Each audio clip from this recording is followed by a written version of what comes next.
this session will be moderated by me, Lorenzo Mineo from Eumans, and Michele Fiorillo from CIVICO Europa.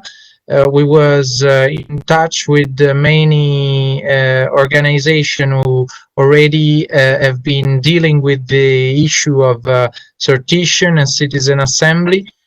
So in particular in that panel, we're going to see how self-convocated the citizen assembly works, because we know that there are at least two kinds of citizen assembly, the institutional one, and as we all know, the Conference on the Future of Europe will be probably an institutional experiment of citizen assembly at the European scale. But we know that in history and recent history of the last decades, we had many cases in which a self-convocated citizen assembly by foundations or other private companies, also private foundation, and have already promoted citizen assembly, and then this experiment has become accountable for the institution, and so from the model of let's say self-convocated from foundation citizen assembly, we switched to a public form of citizen assembly or co-organized by national states. That has been the case for Ireland, for example, but all of many other experiences that we will discuss during this conversation.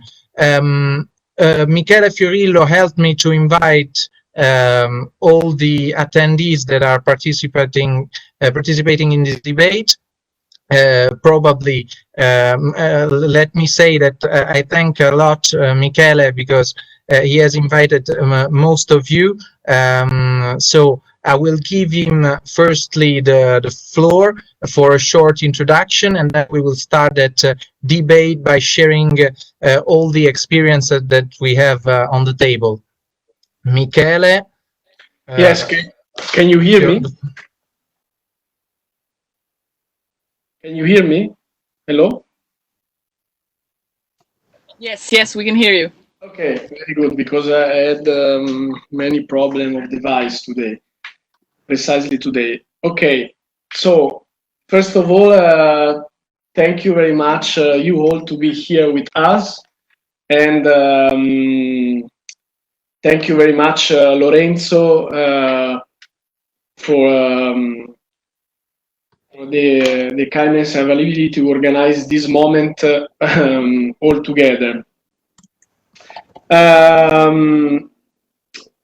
Well, so this panel, we named this panel with Lorenzo European Citizen Assembly, and subtitle A Self-Organized Experiment for the Building Up of a Civic Transnational Power, which is quite long and quite ambitious. But in fact, as Lorenzo mentioned, in a way, all this event of the Citizen Takeover Europe was imagined by this coalition of NGOs from all over Europe, precisely make a step forward beyond the immobility of the EU institution system that was supposed to kick off this conference on the future of Europe on the 9th of May, today, for the 60 years from the Schuman Declaration in Dubrovnik, and start a consultation of citizens and representatives from all over Europe to see how, analyze how, and project how the European project could forward. Then COVID happened, and by the way, that in a way stopped a conference that was already criticized a lot by many organizations, and I think also many of you, because it was not really the design that was debated and still not clear actually, but apparently was not foreseeing a true involvement, paritarian involvement of citizens in this consultation for the future of Europe. And so the idea of this citizen takeover Europe is was to start a path toward the self-organization of a conference, citizen conference on the future of Europe. That was already debated also this morning by the panel. All the criticism about the conference on the future of Europe was already debated in the panel organized by Democracy International and the Good Lobby. And in this panel, we would like to imagine with you, also drawing by your experience of practitioner of the deliberative democracy, how we could scale up some of the best experience that were already made all around Europe, scale up from the local and national level to the European level. Why this? I mean, maybe for us it's obvious for us here, but maybe also for the attendees of this conference. I mean, the European project, we can see and say that is stuck since more than a decade and maybe even more. That's because conflicting raison d'etat are blocking the European Council mainly. And for that, we are thinking here with this coalition citizen takeover Europe that we need to build up a civic transnational power able to make on the Council and the other institution. Or if we don't do this, the European Union will not make really further decisive steps towards the needed direction. In that sense, a civic transnational mobilization could be obtained. This is the hypothesis of this panel and of the work we could start today, is that citizen or European Citizen Conference in the form of Citizen Assembly on the future of Europe could somehow also obtain the momentum for a constitutional assembly in the long term. That will be maybe the outcome of this citizen assembly, will be not the premise. Maybe already many of us are thinking that direction, but is not the necessary precondition to be part of this European Citizen Assembly. But anyway, something that we should all address is the need of a further development of Europe. And in the other side, we debated also in another panel before of CIVICO Europa, apart the possible European Constitution, what is needed as a Procon edition is the creation of a permanent transnational civic space for deliberation and citizen participation. And this European Citizen Assembly could be one of the instruments of this European public to be built up and strengthened. For that, I mean, I stop here to talk. I already talked too much, and I would like to invite to take the floor to the first experience we invited here. I mean, first in the order we agreed on, and so the experience made by the Convention Citoyenne sur le Climat, and this also this idea of a possible Assemblée citoyenne sur le post-COVID world. That was the both things were managed or proposed by Démocratie, Ouverte, c'est une association de démocratie délibérative et citoyenne qui ici est représentée par Fanette, Bardin et Mathilde, Ymer. Et après, on ira à écouter the experience of the German City of Europe, thanks to Institut, and then we will hear from Yves Dejaeghere a bit the historic experience, because now it's made already history of G1000, that for many of us, this experience that was made in Brussels, in Belgium, is a bit the model that could be scaled up maybe for a European Citizen Assembly. But I stop here, and please, Fanette, we are here to hear your experience. Thank you very much. So I'm very honored that you have invited us to participate to this conference about the European Citizen Assembly. So I'm sorry there is a problem because I don't see my colleagues, which is, Mathilde was supposed to come, Mathilde Ymer, and Sylvain, who was a member of the Climate Citizen Assembly, was supposed to be there, but he cannot enter neither the conference, so I hope they will be able to join after. Can you hear me? Yes. Yes. Okay, so there is a technical problem, so what I'm proposing you is to start presenting the initiative that we have been building with my organization, Démocratie, Ouverte. And if Mathilde is able to join, then she will present the Climate Citizen Assembly. And in case she's not able to do so, then I will, if you let me, I will make a presentation of the Citizen Climate Assembly at the end of the conference. Yes, the echo is really huge for me too. It's really hard for me to talk here with this echo. I don't know why. Maybe we can ask one. So should I start? Okay. Should we try to deal with the technical problem? I think let's try to start. I can hear you quite well despite some echoes, but that's fine. Okay. That's a bit strange, but that's all right. I will try to be concentrated. So we launched in April a huge initiative in response to the COVID context. So why did we launch that? It was because we don't want the mistake of the past to be repeated.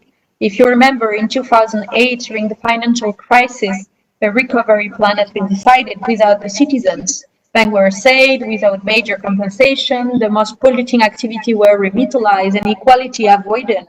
So there were less resources for public services. So the measure to get out of the COVID crisis will have a lasting impact on the society. The investments that are required are huge, and we think that it cannot be decided without consultation. So last April, our French Parliament adopted an amending financing law that includes 20 billion euros for the revival of industries such as aviation and the car industry with no environmental and social requirements.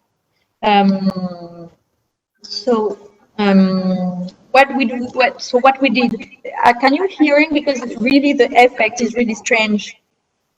Do you want me to continue? You can go on. I would just ask Martin if it's possible to mute those who are not speaking, because I can see that someone has his mic.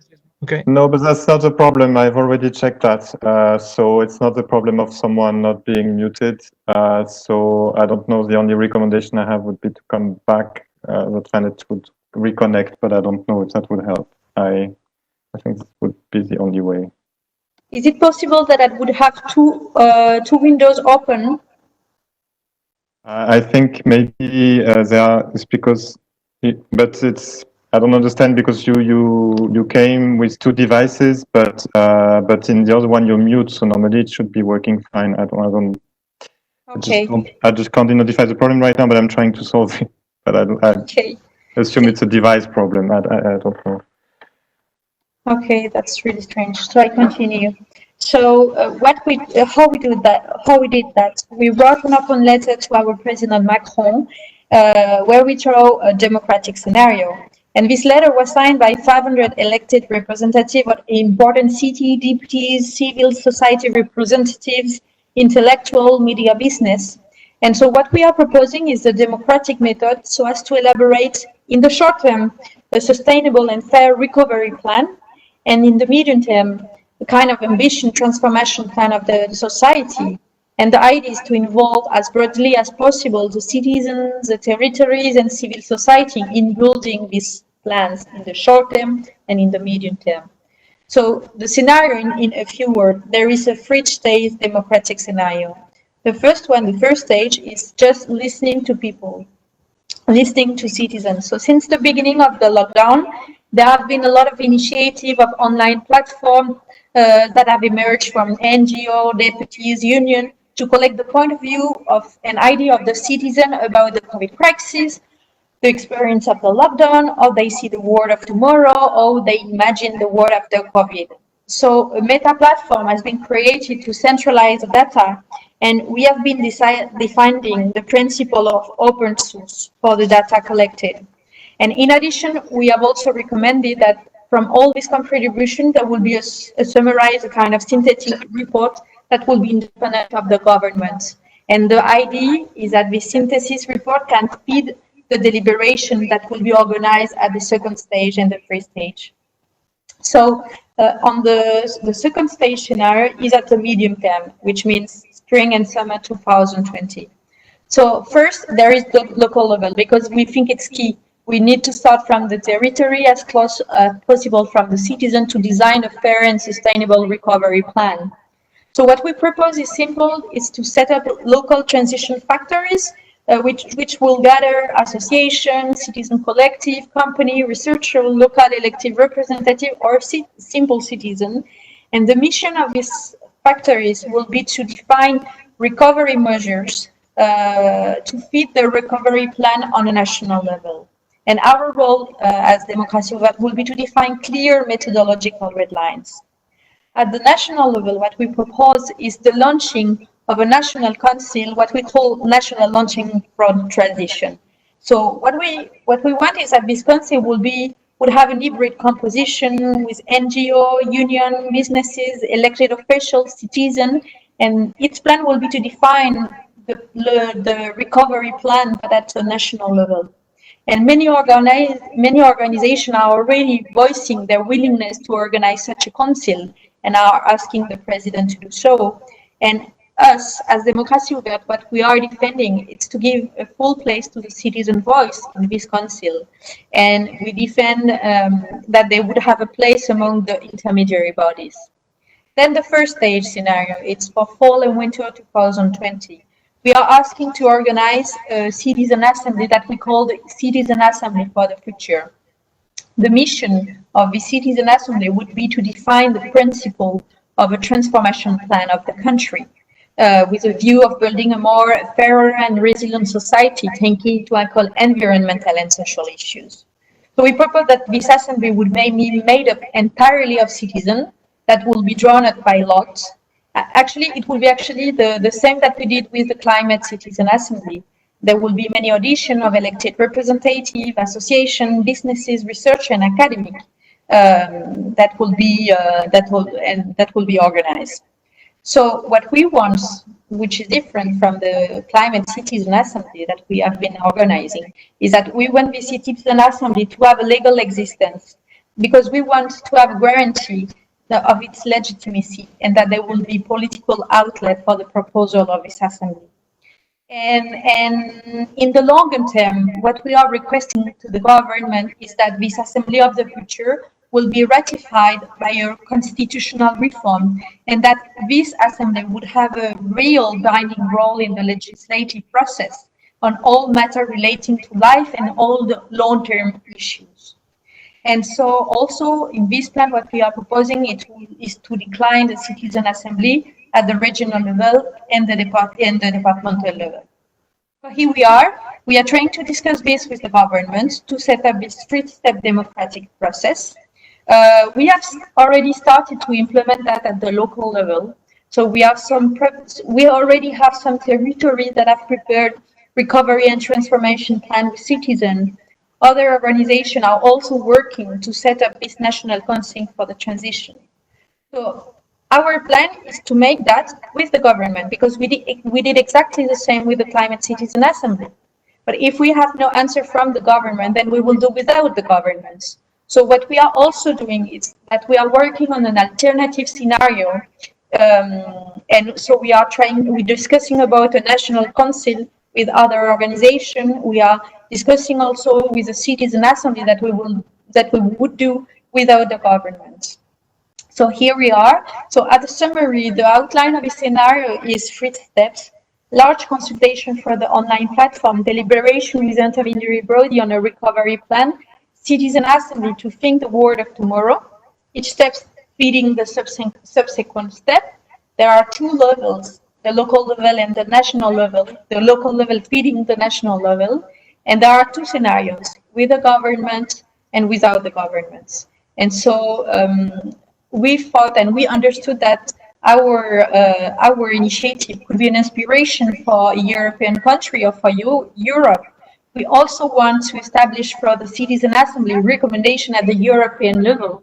So we are only at the beginning, and we are available if you want more information about this initiative. And we will be very happy to discuss it offline also with any organization that will be there today. So thank you very much. I don't know if my colleagues are there, so I hope they could be able to intervene and to present the Citizen Climate Assembly that we have been carried out. Okay, thank you very much, Fanette. I would maybe first, apart from, of course, we are taking notes about your speech, and I think that there are a lot of lessons learned that we could reply at European scale. Also, the approach you had of dialogue with the institution, but the fact that you are ready to do a new assembly on your own with some other organization, even if the institution will not respond to your proposal. It's a lesson learned for us regarding the kind of dialogue and challenge that we should have with European institution in our objective. So I think this is very important for us. Before giving the floor later, if we have a bit of time to some of your colleagues, I would now switch from France to Germany because we are a bit on the rush. And now I will give the floor to Jain from the German Citizen Assembly. Now it's very interesting because in this case, the German Citizen Assembly was on the future of democracy. So the Citizen Assembly appears to be a futuristic democratic tool by itself. And also on the topic that you were discussing was the future of democracy. So can you tell us, please, Angela, something more about this very futuristic kind of Citizen Assembly? Yes, thank you very much for inviting me to this panel. Can you hear me well? Okay, good. Yes. Welcome all to this panel. And yeah, my name is Jain, and I work for the Nexus Institute, which executed the Citizens Assembly on the future of democracy together with civil society organizations. And this Citizens Assembly was not commissioned by the German government, but initiated by civil society organizations, amongst them Démocratie from Germany. And well, actually the starting point was that after the last elections, there was a phrase in the government treaty which said that the government wanted to set up a commission to explore if it makes sense to complement the proven parliamentary representative democracy with other forms of democracy, and that means with forms of citizen participation and direct democracy. But this commission never came, and so the civil society organizations said, okay, so we need to do something to further deliberate on this question, if the parliamentary democracy should be complemented by other forms. And that's why we went to Ireland and had a look at the Irish case and came up with the idea that we need a German Citizens Assembly on the future of democracy. And so, as I said, it was initiated by civil society, but supported by the president of the German Bundestag, of the German Parliament, Dr. Wolfgang Schäuble. It was a 4 phases approach. So we first started with regional conferences in 4, 5, 6 locations of Germany, where we gathered people from civil society and citizens and also politicians and tried to figure out what needs to be on the agenda of such a citizens' assembly. What are the most crucial questions to discuss with the citizens? And so in these regional conferences, we collected some questions, some hot topics, and tried to condense them and make them a program for the actual citizens' assembly. And that happened in September last year in the city of Leipzig, in the middle of Germany, maybe you can say. We had a multi-level lottery for selecting the participants. So we had a nationwide selection process. First of all, we had a random selection of communities, and then within the communities, we had a random selection of the citizens. And this was a very, let's say, complex process, and I'm not here to talk about that, but it's very interesting and maybe could be an example on how to do it on European level, or at least the basis for a discussion. So in the end, we had around 160 participants from 40 towns and communities in Germany. And many of you had been participants before in such deliberative events. The participants felt very empowered and really experienced the power of deliberation and really valued the form of democracy we actually have. And they said, well, yes, it's good what we have, but it should be something more. We want to have more voice to what's on the political agenda of today. So they came up in the end with some recommendations, and I'm presenting just a summary of those recommendations. And I put a link in the chat to where you can find more information.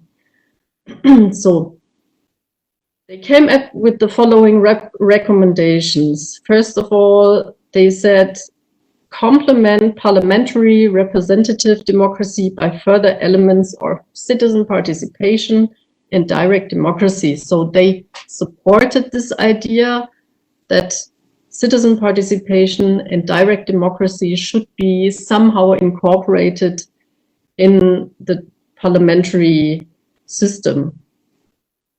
Then they said they want to have frequent nationwide citizens' assemblies initiated by the citizens, by the government, or by the parliament.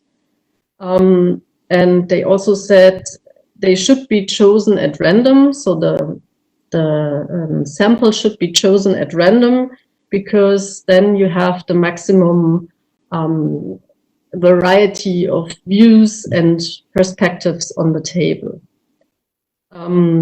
They said we should try to ensure the legal anchoring of the citizens' assemblies, so that it's not something just for fun or just to do something, and they wanted to have it connected to the legal system. And they said the government should be obliged to react on the recommendations and not just take them and say thank you.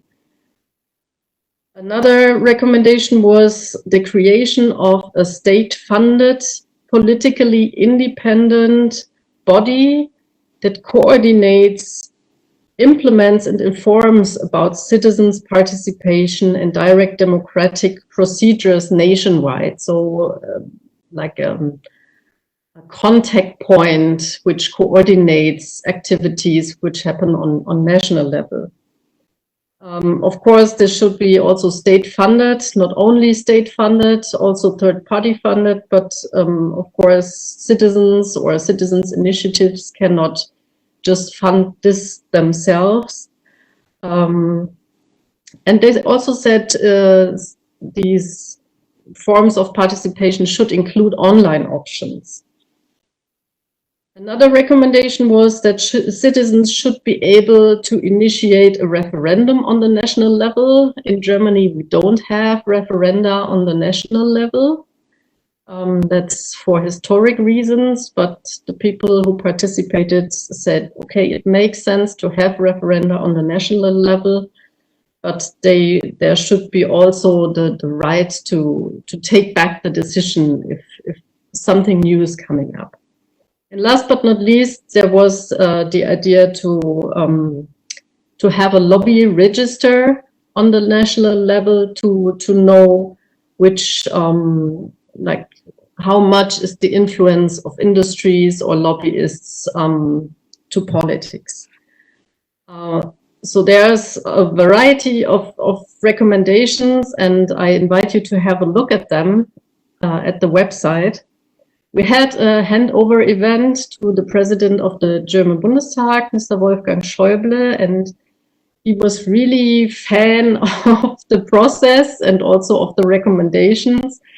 And he warmly invited the Parliament to have a look at the recommendations and said, we must do something, we should definitely do something to innovate our democracy, because it needs some innovation, some innovative elements.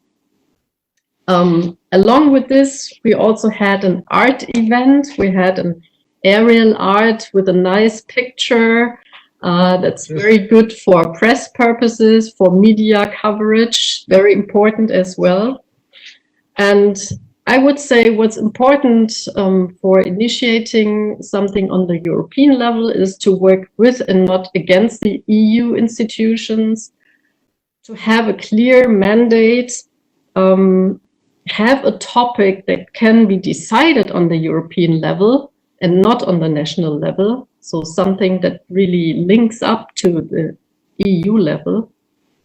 And I think one should also make use of the existing structures and partnerships that are already there, like Erasmus, City Twinnings, Interact program, Leader program.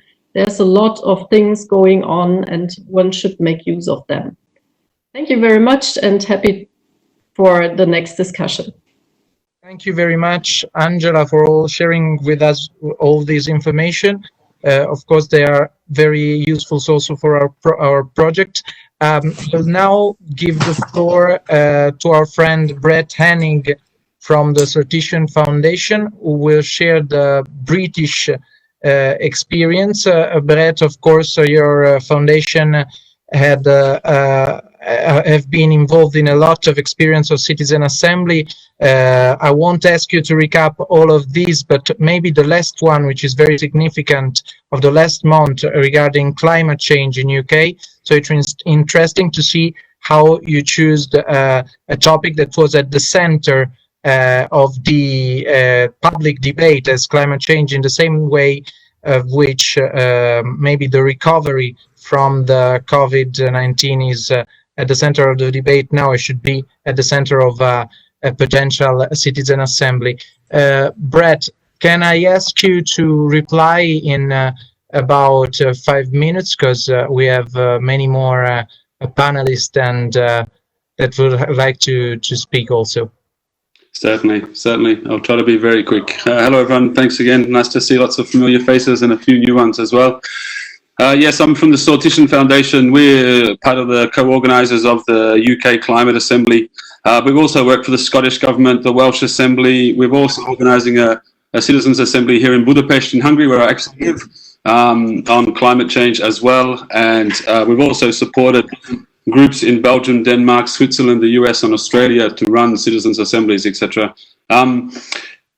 The topic is always an interesting idea, but I'm much more interested in the process personally, about making sure that how a European assembly would actually work, and looking at the precedents before. And I mean, one very interesting example, of course, is the European Citizens Panel on the Future of Europe, which happened in 2018, where they brought 80 people together to Brussels from all over Europe, and how they did that and what was the process for that. I have some links that I can share to try to make it a bit quicker. I wonder if these work.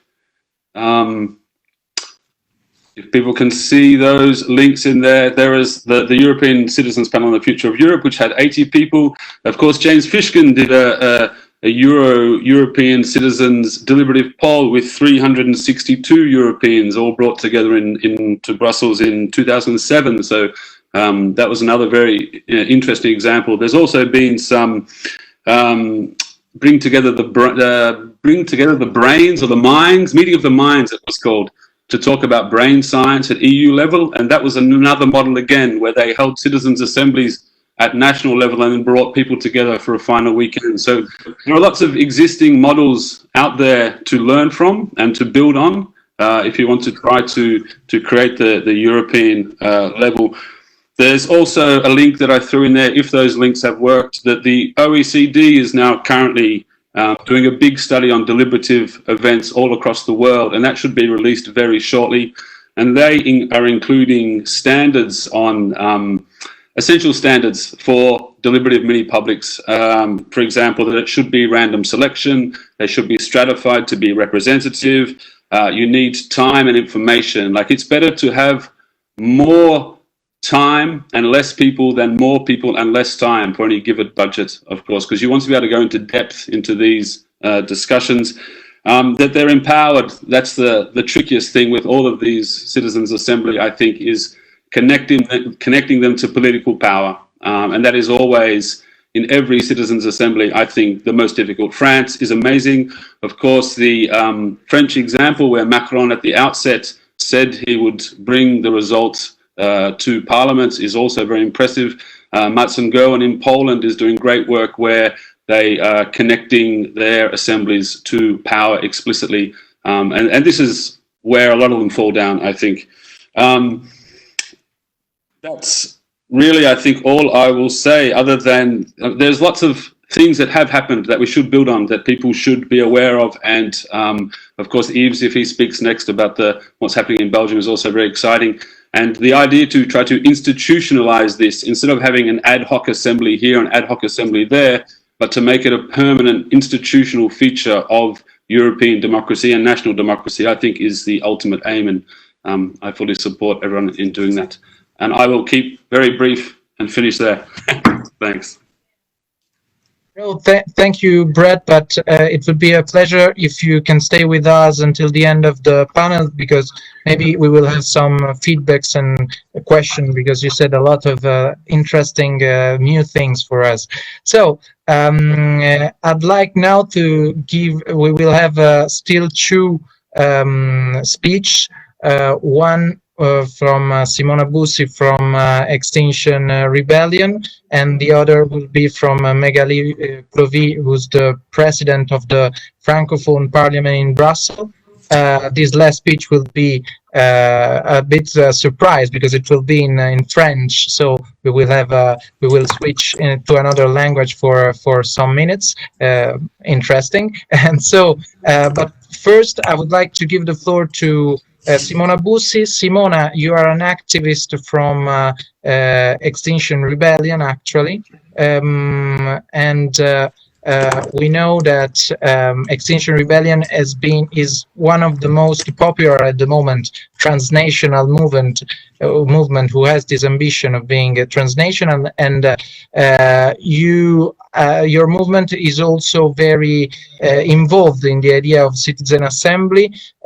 What brings you here today? Why are you interested on the issue of citizen assembly from the perspective of Extinction Rebellion? Thanks, Lorenzo. I hope you can all hear me fine. Thanks everyone for their speeches, and especially Brett, because he gave me so yes, Extinction Rebellion.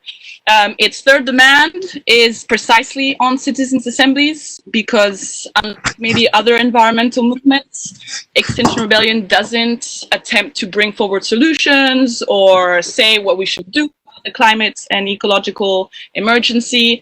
It rather wants to put the citizen back into at the center of decision making, and thereby use citizens' assemblies as a tool.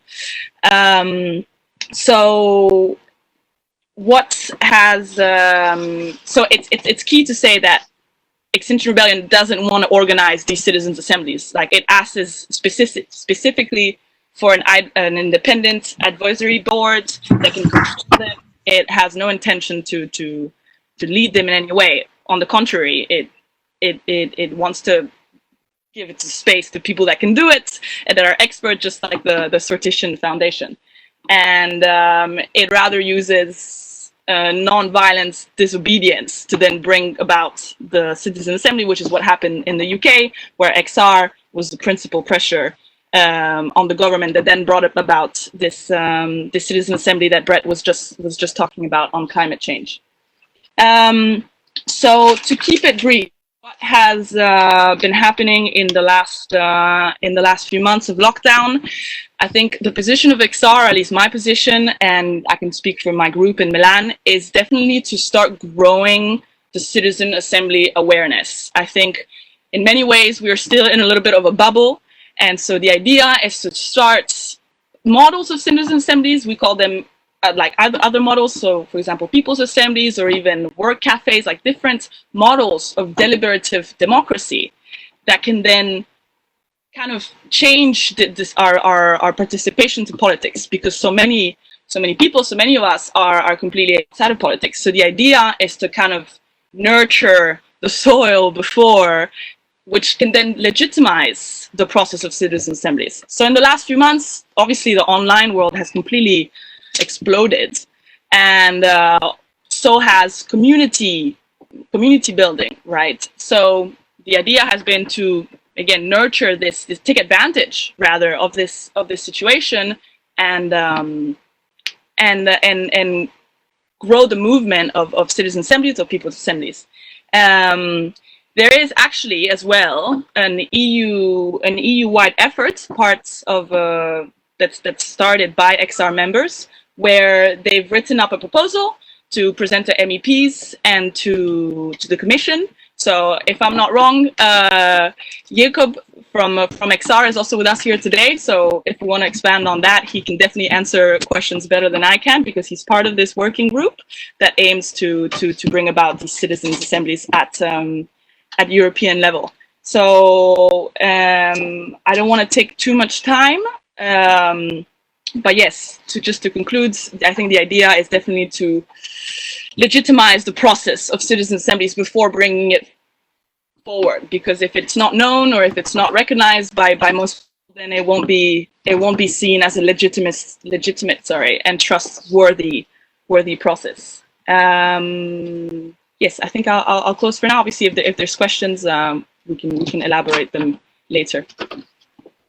Thank you, Simona. We will open to question just after the last speech now. That will be from Magali Plovie, which is the president of the French francophone parliament in Brussels. Apologize for the information that I gave before. I said that Magali, your speech would have been in French. Actually, it's in English.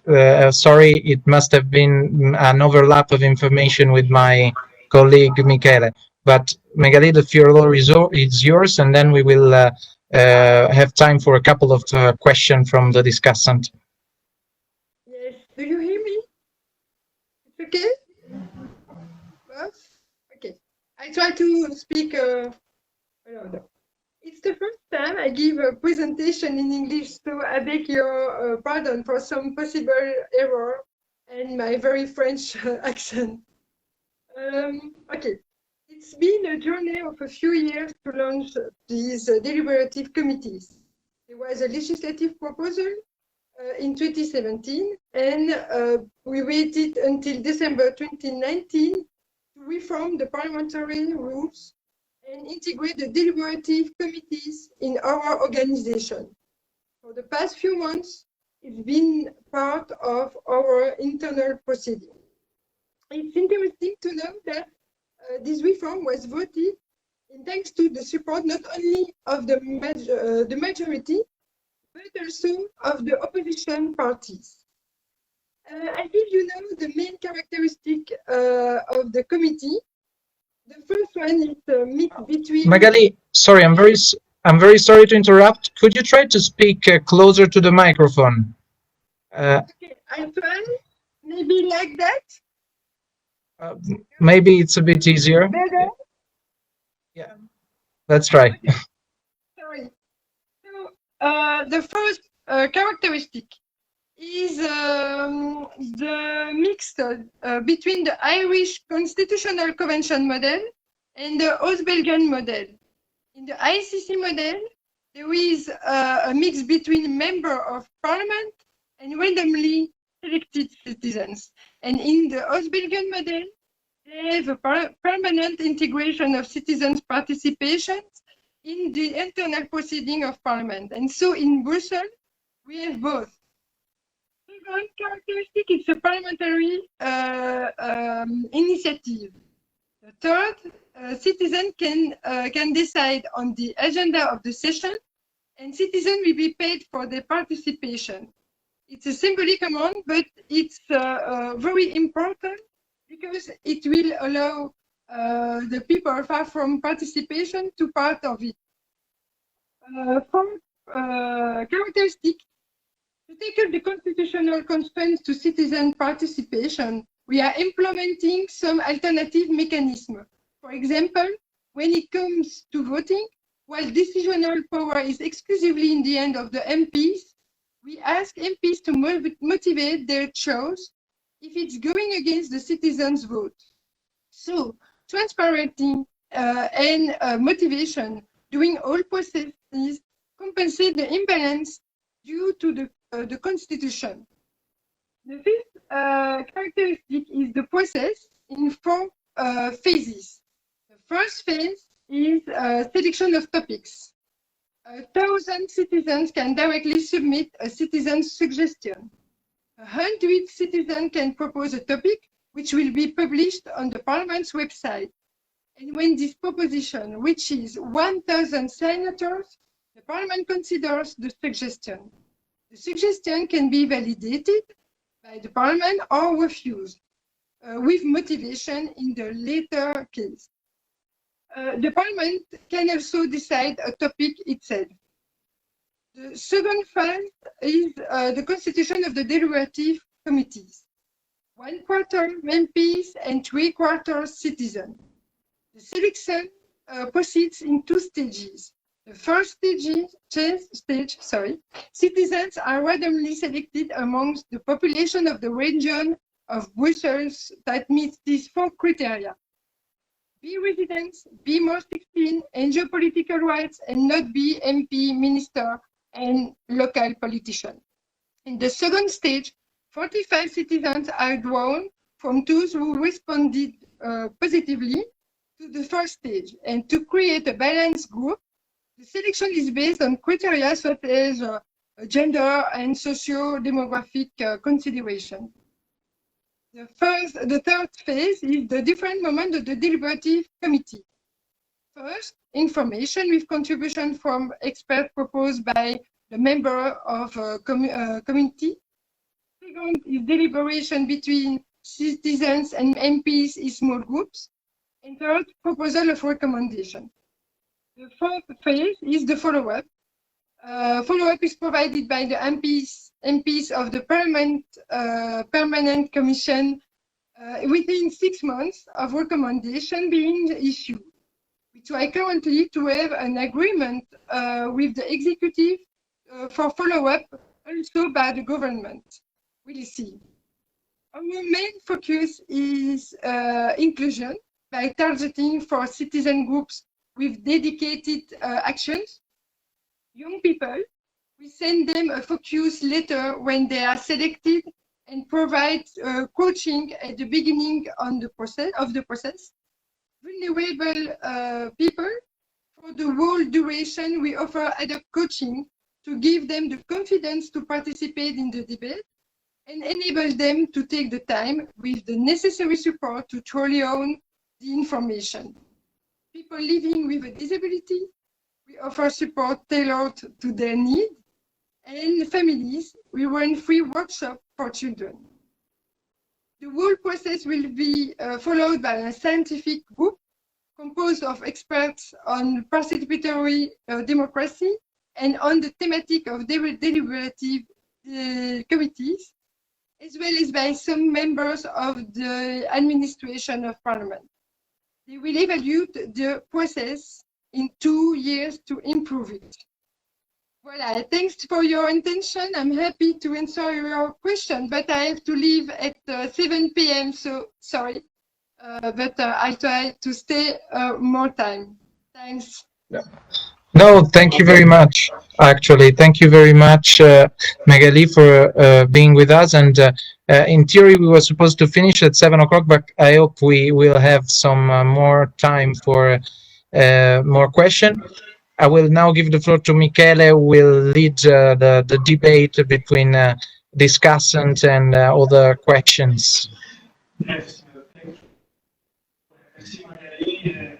Magali, everyone.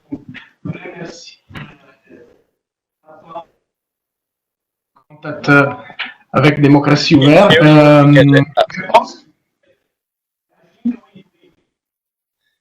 There are some problems, maybe technical problems with the Michele microphone. Let me try to say just a few words. In the meantime, Michele will try to solve this problem. I think we had a lot of, we learned a lot of new things on Citizen Assembly. Of course, there will be a follow-up after this event. We are taking notes about the things that you are sharing with us, even if it's in a short time. But the objective is to send you again our consideration on your experiences and to learn from your experiences to build this new experiment. So of course we will send you some more feedback in after this event. Michele, have you solved the problem with the microphone? Try to speak. Yes, I'm speaking. You can hear me? Yeah. Okay, but by the way, I think we should give the floor also to Yves. That was among the speakers. No, I'm sorry, Michele, but it's very bad. The quality of the hearing is very bad. So, we have still a few minutes. I hope we can go a bit after 7 o'clock. I'm trying to see if there is any question from the public. I know that. Lorenzo? Yeah. Sorry to drop in just like this, but I think what Michele was trying to say is that Yves Dejaeghere, who was listed as a speaker, hasn't spoken yet. Okay, of course. I'll apologize for that misunderstanding. So, Yves, of course. Good afternoon. It happens. You have a lot of speakers. Okay, I'll be brief because we're running out of time, and maybe the Q&A is the most interesting part. I think a lot of things that are interesting as input for if we think about a European Citizen Assembly have been said. So I'm not going to repeat everything. The G1000 was set up as a bottom-up initiative, right, in 2011. I'm going to be very brief, but if you look at what the G1000 achieved, it was much more on the method than on the content. So to repeat it 9 years later, you have to take into account that a lot of ground has been covered. When it was done, deliberative methods were something new. And so part of the success of the G1000 was putting deliberative methods on the agenda. This was the new thing. The question is whether you want to repeat that kind of bottom-up energy to do that. So I think Angela already said that you need to find something thematic, something that really, you know, has content at some point where you have a decision-making thing. So I think at the EU level, that's an important question. What would you put forward? I think also Brett, I want to repeat what Brett said. Somewhere the failure of the G1000 content-wise is that there was no link with politics. It was purely a bottom-up initiative. Yes, and so the recommendations themselves didn't really lead to something in a direct way because there was no link. So if you want to repeat that, you have to be ready to take that risk for all the energy and the money you put in it. And I think Angela also said something very important that you have to take into account if you do something purely bottom up, is that the citizens in Berlin said the cost of this should not be something citizens have to find themselves. Yes, it is expensive to run a citizen assembly. So if you do a bottom up citizen assembly, you have to take into account a kind of balance between what you're going to invest and what you can take out of it if you can't find a link to the EU institutions to do something with your recommendations. So I think this is just, I want to pop up some questions rather than do a presentation. I mean, we're 5 minutes from the end. So I think part of it would be thinking about setting up a completely bottom-up citizens assembly, okay, but you should also think about putting a lot of energy in identifying your MEPs that you can target.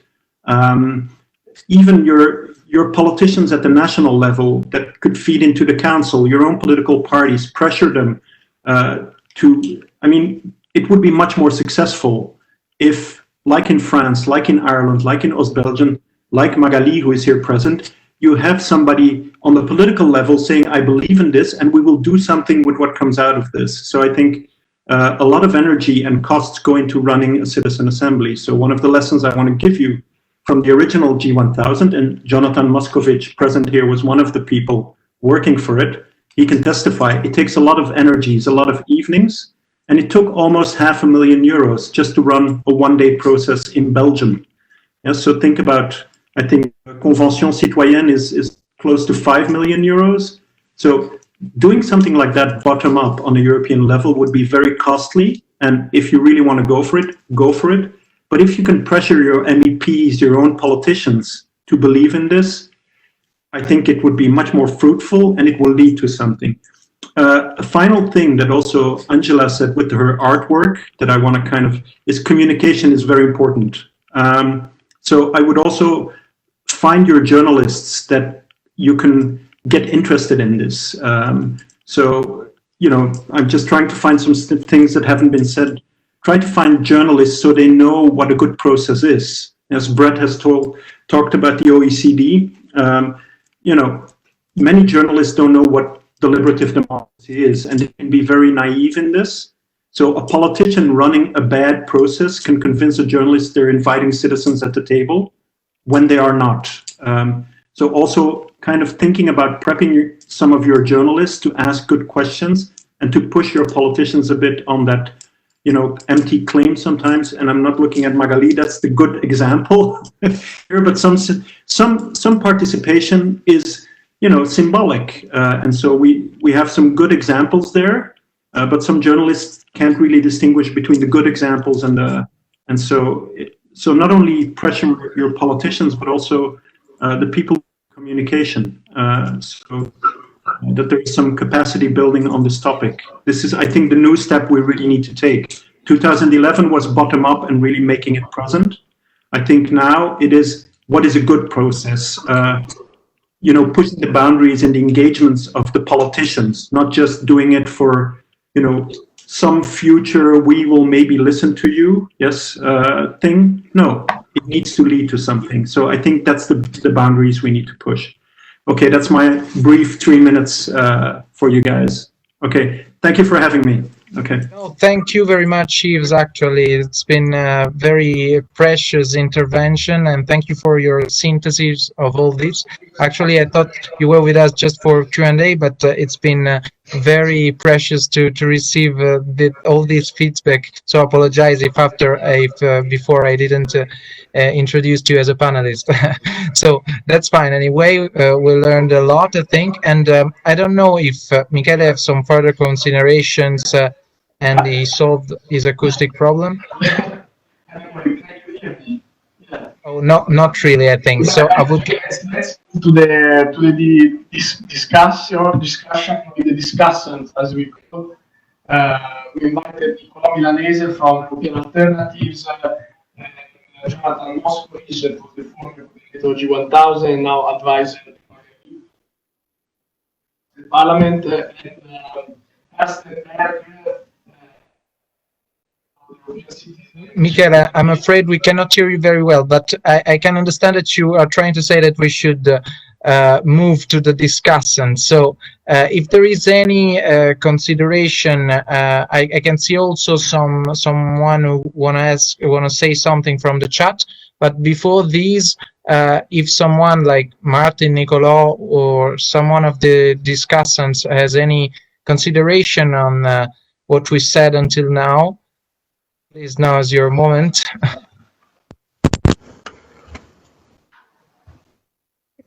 Maybe Martin, I can see his finger. I'll say Jonathan. Maybe Jonathan can start. Definitely. Okay, let's start by Jonathan. Okay, thank you very much, Martin. So yes, thank you very much for those interesting presentations. I had a question, maybe it's a quite critical question. It's targeting the quality of deliberation.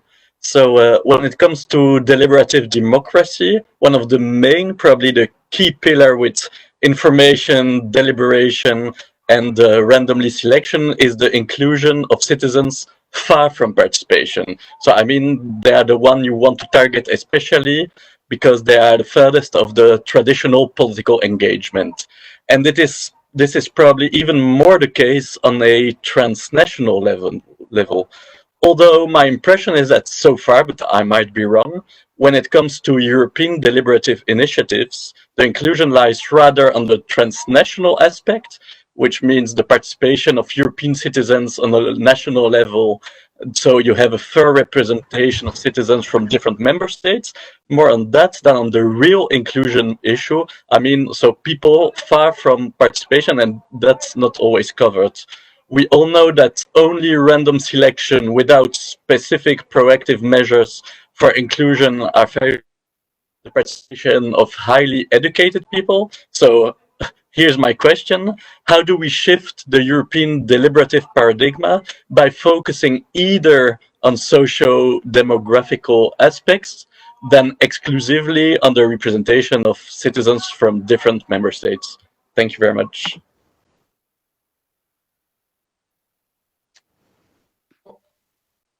Okay, I'm not sure who's the most suitable person to answer this very important question. It could be both Yves, who has a lot of experience in organizing citizen assembly, or also maybe Brett. If I could dare to jump in, I will try to give 2 words for sure. So of course, most of the selection processes are 2-step selection processes. So you randomly select a bunch of people to send invitations to. And as you rightly point out, there's a strong skewing towards more highly educated people who respond. But then you do a second random selection that is stratified. And in that second step, you make sure that you only get the number of highly educated people according to the proportion in the society. So for example, you will have people with a different educational level in the final assembly. For the UK Climate Assembly, for example, as we know that there is always a skewing towards the more highly educated, we sent an extra 20% of initial invitations to the most deprived areas of the UK to try to make sure that we increase the number of registrants from the most deprived areas. I know that Yves could tell you in the G1000 in Brussels, I think they had 10% or 20% of the seats who were specifically allocated to hard-to-reach groups. For the National Assembly for Wales, when we did one, we stratified on did you vote in the Welsh election? And of course, in the initial response, most people had voted in the Welsh election, but in the second step, with the stratification, we make sure that we got even the people who did not even vote in the local election, so the people less politically engaged. So there are ways to do it, and of course, it's very important. Thank you very much, Brett. Now I can see that there are a couple of person in the chat, so I would rather prefer to give them the floor if everyone agree, rather than give the floor to discussants. So it's better to have a bit of interaction from from the public, and then I can see there's also Sylvain Bouquier wanted to speak before joining us. So maybe just before we can have time for a couple of questions, and then a last intervention from Sylvain, who just joined us. For a couple of questions, I can see Professor Lewansky. If we can enable him to speak in the chat, he was asking about, he wanted to say something about the Tuscan model of participation, the Tuscan, the law for participation of the Tuscany region in Italy. I don't know if Martin can enable him to, can enable Professor Lewansky. Maybe he has no microphone. One second. Yeah.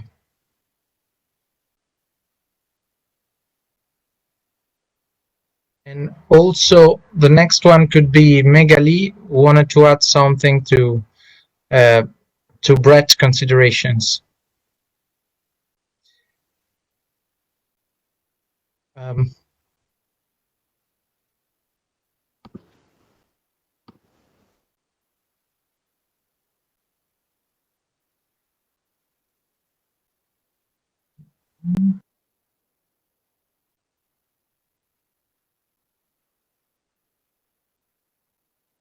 Okay, I don't know if we are having problems with enabling Professor Lewansky.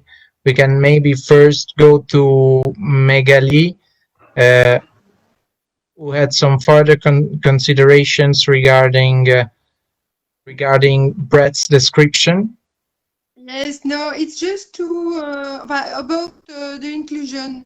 It's very important for us to have a focus on inclusion because Brussels is very cosmopolitan city with a large youth people and also a significant part of population living in poverty. So it's very, very important for us to integrate them in the process by some dedicated action. I described them because we think that listen to all the people. It's very important because those we don't often hear from can teach us a lot to take a good decision.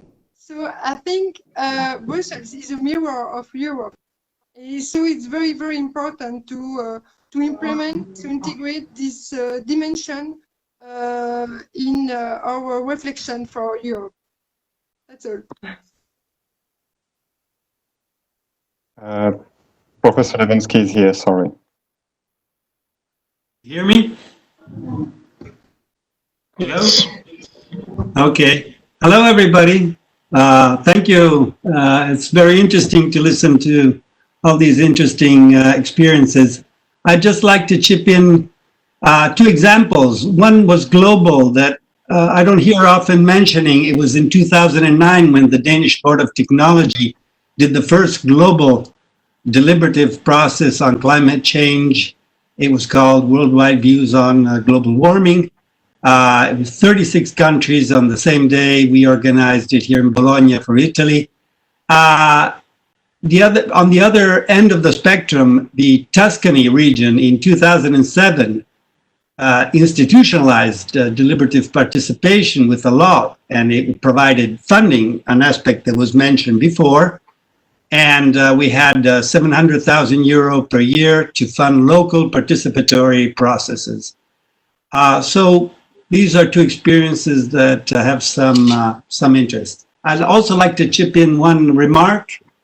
Representativeness done with stratified sortition, as Brett was mentioning before. I think this is really fundamental for the claim of political legitimacy, as Simona was saying before.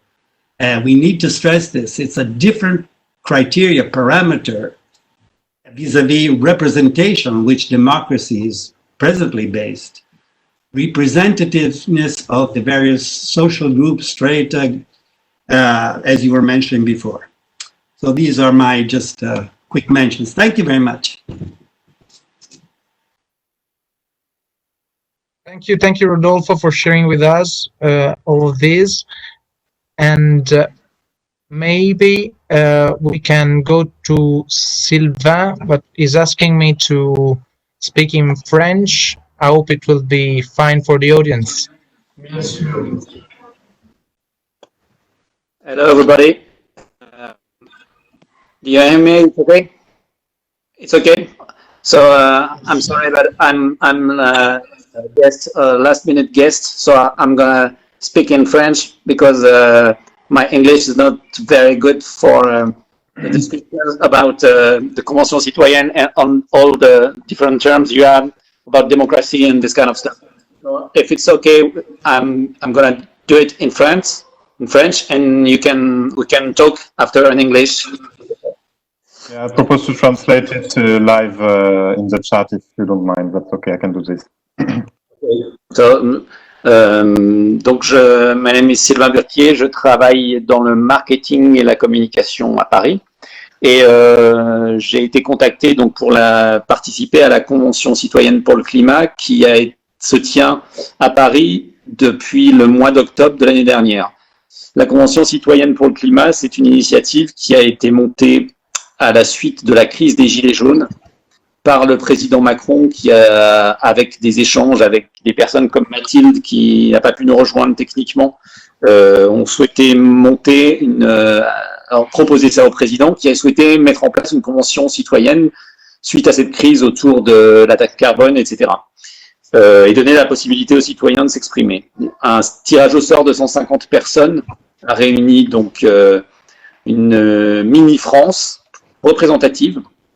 Donc nous sommes 150 citoyens français représentatifs, c'est-à-dire qu'il y a 51% de femmes, 49% d'hommes, des gens qui viennent de tous les horizons, tous les diplômes, etc. Tous les métiers, tous les âges, toutes les origines. Et le mandat qui est donné par le président de la République est de répondre à la question de comment faire baisser les gaz à émissions à effet de serre de 40% d'ici 2030. Donc, c'est un sujet, enfin en tout cas l'exercice qui est proposé, donc a été proposé pour mise en place avec un comité de gouvernance qui a donc qui a été créé avec des chercheurs, des gens d'associations, des gens politiques, des gens du Conseil économique et social, donc une institution, la 3e institution française, pour mettre en place cet exercice qui est inédit, puisque jusque-là, à part, je crois, au Texas et en Irlande, il n'y a jamais eu un sujet aussi important traité dans un pays dans le monde. Ça s'est déclenché donc l'été dernier et ça s'est mis en place pour avoir un rendu en janvier 2020. On a pris beaucoup de retard lié à la crise du Covid. Donc nous allons finir nos travaux en le 21 juin. Nous allons rendre nos conclusions au président. Jusqu'ici, l'organisation, donc un comité de gouvernance, 150 citoyens. Nous étions répartis en 5 groupes de travail. C'est OK? Vous comprenez? Vous voulez poser des questions? OK. 5 groupes de travail: produire et travailler, se loger, se nourrir, se déplacer, et j'en oublie un, et consommer. Ces groupes de 30 personnes ont travaillé pendant 4 ou 5 sessions sur différents thèmes. La première session, ça a été de nous présenter avec des chercheurs donc le point de vue climat et donc toute la problématique qui nous était donnée, comment il allait y avoir une crise et à quel point. Donc c'était une claque qui nous était mise cette première session. On a commencé ensuite à travailler par groupe avec donc des principes d'animation assez standards, et donc on a pu avancer, faire des premières propositions, on a rencontré plus de 130 animateurs, spécialistes, associations, ONG. On a rencontré un peu tout ce qui se fait de bien au niveau français et même international sur le sujet.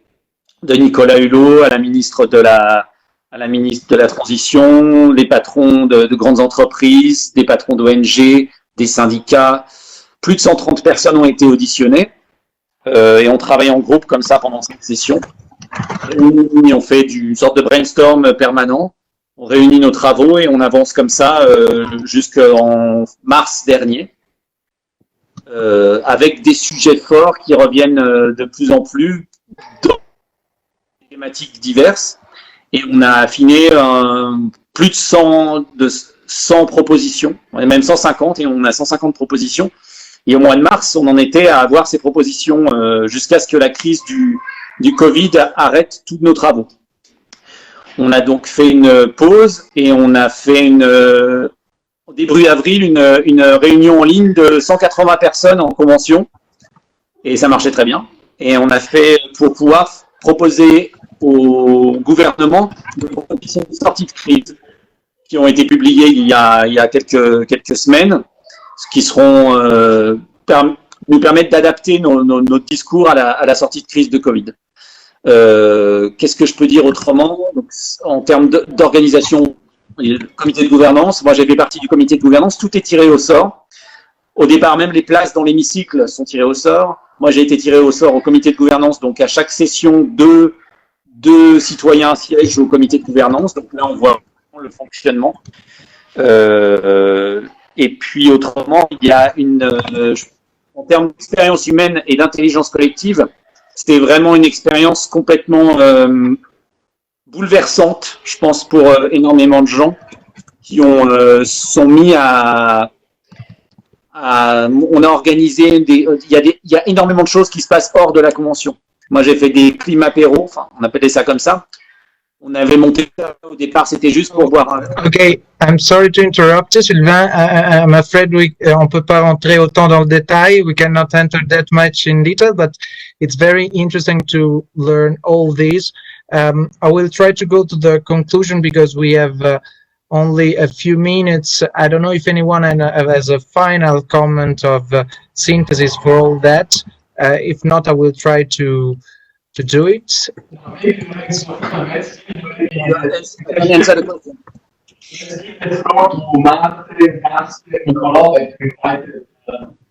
Also here, maybe for the yeah. I understand, Michele, but we have to finish in 5 minutes. I'm sure that we will be in touch with Martin and Nicolò for further comment on this session. I would rather say if maybe Nicolò's daughter have any comments. She just joined us. No, I would rather say that it's been very useful. I know that we have a lot of information on the table and different experiences from different countries. We learned a lot, even if it could be a bit confusing to learn all this information in 1 hour time, but I think that we will need to, we are taking minutes and notes about all that has been said until now. So we will give you a feedback by email, of course, and try to see how all these experience can be useful to build our project, which is, of course, to build a European Citizen Assembly. Even if the institution won't make it, we'll try to make it. Let's see, that's the challenge. So if there are no comment on that, I would maybe, okay, Martin. Sorry, just one thing. I just wanted to mention that there's a working group as part of Citizens Takeover Europe that several of us are already involved in, and Lorenzo, Michele, and others here. But it's meeting every Tuesday at 3 p.m. If there are people here that would like to contribute to the work of this working group, which will focus specifically on designing and self-organizing a European Citizens Assembly, but also keeping an eye on the official conference on the future of Europe, then please get in touch with us, keep in touch with us, because yeah, we would definitely like to use your expertise to take this forward and to continue this discussion. That's great. Michele, for goodbyes. Yes, just thank you all. also one of the hidden like Carsten Nicolò. I think the closing session. We can't hear you, Michele. Can't hear you, Michele. We cannot hear you, Michele. Okay, you can email us and keep in touch with all of us. We will send you all the information about the working group that Martin mentioned. And okay, it's just a starting point for further meetings and occasions to share. Thank you, everybody. See you very soon.